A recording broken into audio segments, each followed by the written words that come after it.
के तपाईँले यो गीत सुन्नुभएको छ?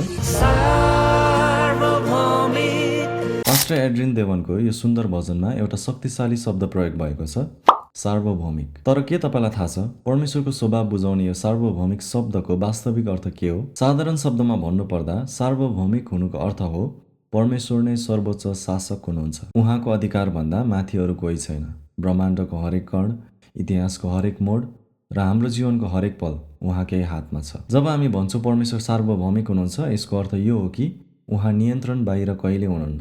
उहाँले जे चाहनुहुन्छ त्यही गर्नुहुन्छ र उहाँको योजनालाई कसैले पनि रोक्न सक्दैन। यस विषयमा बाइबलले भजसङ्ग्रह 139 6मा यसो भन्छ, परमप्रभुले स्वर्गमा र पृथ्वीमा, समुद्रहरूमा र सारा गहिराईहरूमा जे इच्छा गर्नुहुन्छ त्यही गर्नुहुन्छ। त्यसैले हाम्रो जीवनको कुनै परिस्थिति हाम्रो नियन्त्रणभन्दा बाहिर जाँदै गर्दा हामी डराउनु पर्दैन, किनकि हामीले आराधना गरेको परमेश्वर सार्वभौमिक हुनुहुन्छ। उहाँ सिंहासनमा हुनुहुन्छ र उहाँले सबै कुरा आफ्नो महिमा र हाम्रो भलाइको लागि गर्नुहुन्छ।